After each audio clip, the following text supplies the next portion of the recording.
नमस्कार दोस्तों आज के वीडियो में हम बात करेंगे बकरियों में होने वाली एफएमडी बीमारी के बारे में। जब बकरियों में एफएमडी हो तो उसे कैसे पहचान करें, उसके क्या लक्षण होते हैं। इस बीमारी की शुरुआत में पहचान करना बहुत ज़्यादा ज़रूरी है, नहीं तो फिर इसकी वजह से फार्म पे हमें बहुत ज़्यादा नुकसान होता है। दोस्तों, एफएमडी एक विषाणु जनित बीमारी, एक वायरस से होने वाली बीमारी है और इस वायरस के भी 7 टाइप होते हैं, यानी ये वायरस भी 7 प्रकार का होता है। और ये जो 7 टाइप के वायरस है ये एक ही प्रकार के लक्षण पैदा करते हैं, परंतु ये होते अलग अलग हैं। ये बीमारी एक बार बकरी में होने के बाद दोबारा भी हो सकती है।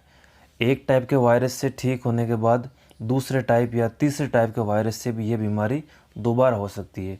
इसी वजह से ये बीमारी जल्दी से जिस एरिया में आ जाती है, जिस फार्म पे आ जाती है, वहाँ से जल्दी से जाती नहीं है।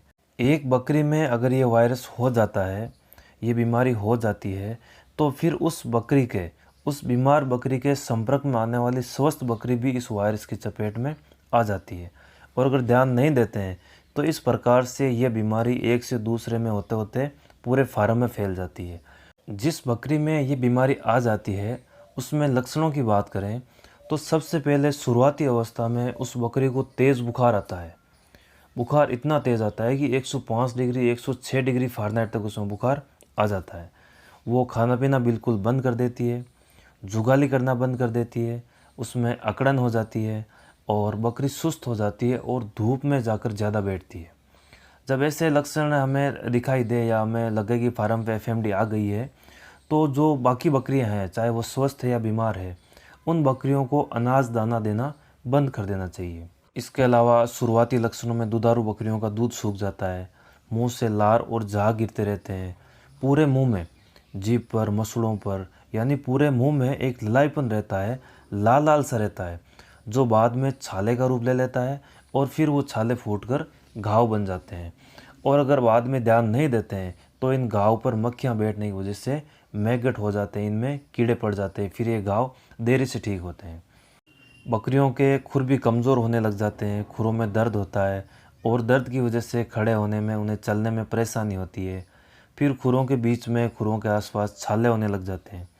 वो छाले बाद में घाव का रूप ले लेते हैं और फिर पैर गीले रहने से या साफ़ सफाई का ध्यान नहीं देने से उन घावों में कीड़े पड़ जाते हैं। कई बार थनों पर भी छाले हो जाते हैं और जिसकी वजह से जो दूध देने वाले बकरियां हैं तो उनमें थनैला रोग हो जाता है, उनमें मैस्टाइटिस हो जाती है। और जो बकरियां गाभिन होती है उनमें ज़्यादातर का एबॉर्शन हो जाता है, ज़्यादातर बकरियां बच्चे गिरा देती है। इस बीमारी से ठीक होने के बाद भी बकरी में लगभग 8 से 10 दिन तक वायरस रहता है। तो बकरी के ठीक होने के 8 से 10 दिन बाद तक भी इस बकरी को स्वस्थ बकरियों से अलग रखना है और उसके बच्चों को भी दूध नहीं पिलाना है और बकरियों को अनाज दाना भी नहीं खिलाना है। बकरियों में एफएमडी आने से पहले उसमें जो टीकाकरण करते हैं, टीकाकरण के बारे में, या एफएमडी आने के बाद में उसके ट्रीटमेंट के बारे में, या अगर एफएमडी आ जाती है उसका ट्रीटमेंट कर रहे हैं तो हमें उस समय किन किन बातों का ध्यान रखना चाहिए, इन सब बातों के बारे में हम डिटेल से बात करेंगे आने वाले अगले वीडियो में।